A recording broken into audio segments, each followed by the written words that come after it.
El cadáver de una mujer con un tipo de embalsamamiento muy curioso apareció en el cementerio San Carlos de la ciudad de Matanzas. Sobre la técnica y la leyenda en cuanto al tema le hablamos hoy en Génesis.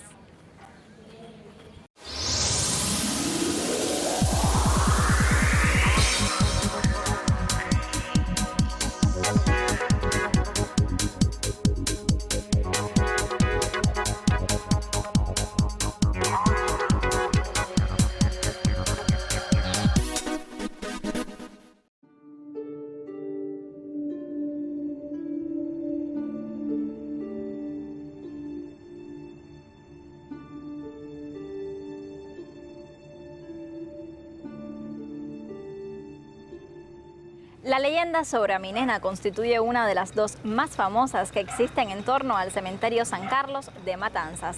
Esta historia no confirmada registra que Aminena fue una niña que enterraron viva. El conservador del cementerio, Miguel Ojito, para demostrar o no la leyenda, intervino en el panteón de Aminena.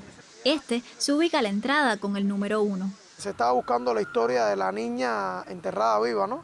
Por un accidente que, como contaba la historia, la habían sepultado, ¿no? Y su padre, que era médico, en una visión había visto el espíritu, ¿no? Cuenta la leyenda de la niña y le había preguntado la niña, ¿no? Papá, ¿por qué me enterraste viva tú siendo médico? Y que sí, que cuando él vino a revisar la sepultura, hicieron la exhumación del cadáver y encontraron que la niña estaba viva. Eso contaba la leyenda y eso venimos buscando nosotros en este sepulcro en especial. Y siempre quedó la incógnita de si era cierto que el padre le hubiera puesto un brillante en la cabeza que fue cortada por unos vándalos y robado el brillante. Pero en realidad lo que se ha visto allí es que la estrella que tiene en la frente, en la joven, no da espacio para que haya habido un brillante. La cabeza sí está cortada, repuesta en su sitio, claro. Pero no se sabía quién era Aminena y si realmente este hecho hubiera ocurrido. Como parte de las labores de restauración, se construirá un museo con las piezas más curiosas y patrimoniales del considerado como tercer cementerio en importancia del país. Se estaba haciendo un levantamiento de las piezas patrimoniales que iban a formar parte del inventario del museo del cementerio, que como todos sabemos es el museo que va a contar la historia de la necrópolis. Y en esa búsqueda también implementamos pues también hacer una investigación sobre los panteones que tenían historias o leyendas dentro del cementerio y comenzar por ahí, siempre y cuando que nos los permitieran los manuales, ¿no? De lo que nosotros queríamos. Y así es que arribamos a este panteón, que hoy es objetivo de esta mirada que estamos realizando. Cuando Miguel Ojito y sus compañeros bajaron al interior, encontraron un sarcófago nunca antes visto en la necrópolis. Encontramos una historia muy distinta, no encontramos rastros ninguno de esta leyenda, ni de esta niña enterrada, ni de este médico. Hay que decir que una persona enterrada en vida es improbable, porque se verifica la defunción y sobre todo se verifica transcurridas 6 horas de fallecimiento. Quizás por aquello que en Europa, en Estados Unidos, se hablara mucho de los enterramientos en vida, pero es que una persona que tenga una catalepsia, eso es un trastorno psíquico que no corresponde con una enfermedad específicamente, excepto la psiquiátrica, la psíquica, y no es tan abundante. De manera que esto era una leyenda que estaba, digamos que como una nube, cubriendo las otras tantas leyendas que hay en el cementerio y con los muchos fantasmas de la historia de Matanzas. Encontramos una sepultura muy extraña que tenía dentro, que resguardaba un sarcófago, un catafalco, que era el receptáculo de los restos del cadáver de una muchacha llamada María Luisa García de Prieto, que había fallecido el 25 de septiembre de 1889 en Madrid y había sido trasladado, momificado a Cuba en enero de 1890. María Luisa García murió como consecuencia de una pulmonía en España el 25 de septiembre de 1889 a las 9 de la mañana. En una verdadera historia de amor, tal parece, pidió a su esposo volver a la tierra natal, Matanzas. ¿Cómo logró su esposo traerla en un barco durante más de 3 meses a Cuba? Al regreso le cuento. Ahora lo invito a disfrutar de las noticias del ámbito de la ciencia, la tecnología y el medio ambiente.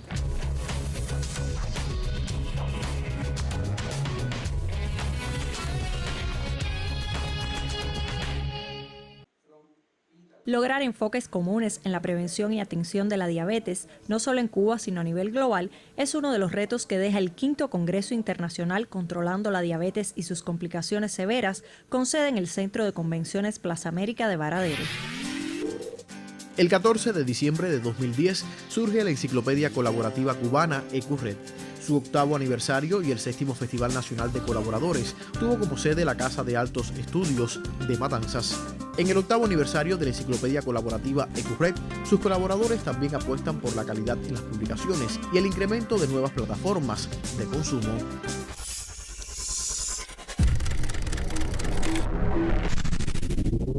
María Luisa García fue natural de Matanzas, donde además vivió su familia. Cuando murió, su esposo se las ingenió para traer el cadáver a Cuba y darle sepultura.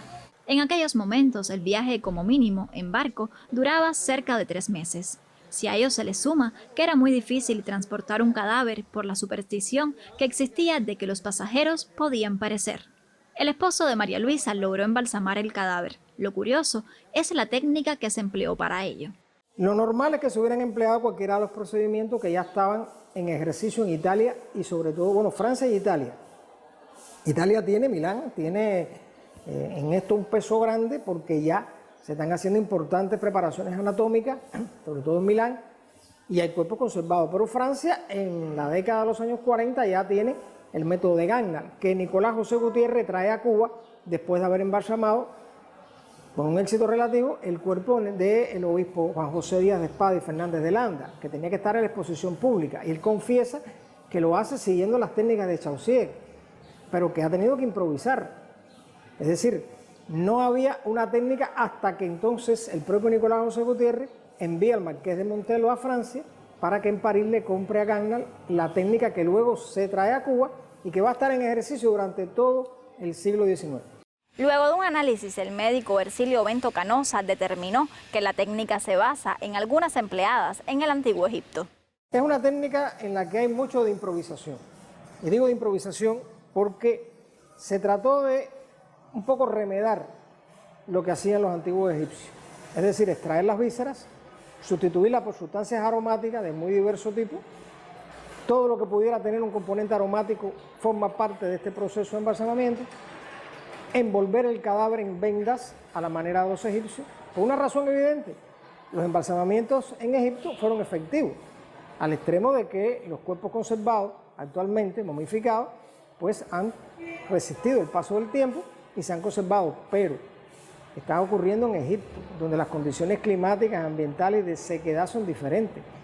De modo que estas técnicas insertadas en el Caribe, con otras condiciones climáticas, no resultaron efectivas. Al menos ninguna de las personas que presuntivamente fueron embalsamadas siguiendo estos mecanismos, de los cuales es primera vez que se hace un estudio, ahora con estos restos que tenemos, pues no ha quedado ninguno de esos cuerpos conservados.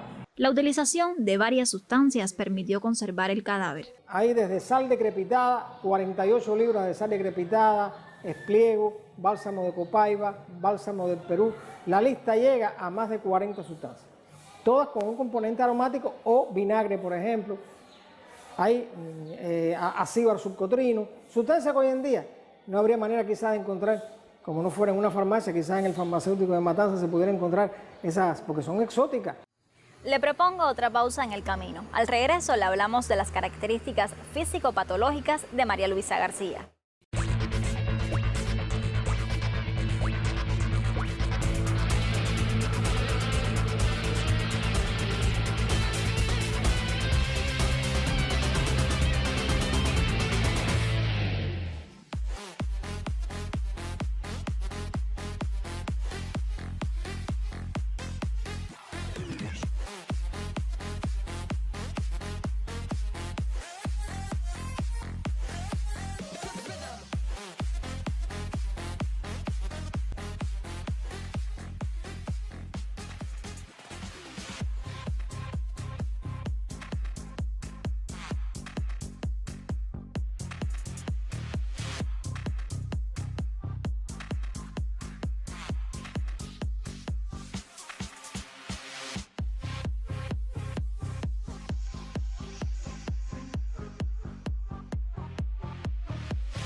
A partir de un estudio patológico se determinó que María Luisa nunca tuvo hijos y murió de pulmonía. Fue una persona que utilizó corset en vida, como era lógico, pero además están las huellas de este corset en la columna vertebral y en el esternón. Y por la medida de los huesos se deduce que tuvo alrededor de 1,40 m, 1,42 m de estatura. Una persona frágil, tiene los empastes en oro, por cierto, pero se nota que es una persona de complexión frágil que debió haber pesado alrededor de unos 60 kilogramos, no mucho más. Y que no parió. Bueno, eso consta que no dejó descendencia, pero tampoco la pelvis revela haber las huellas que quedan en la pelvis después del parto no están presentes. María Luisa García volvió a Cuba de una forma sui generis, embalsamada. Así develan el misterio de una leyenda, la de Aminena, y descubren otra historia, la de María Luisa. En una semana volveremos al contacto desde este sitio de la televisión, donde la ciencia, la tecnología y el medio ambiente forman parte de su vida desde la génesis.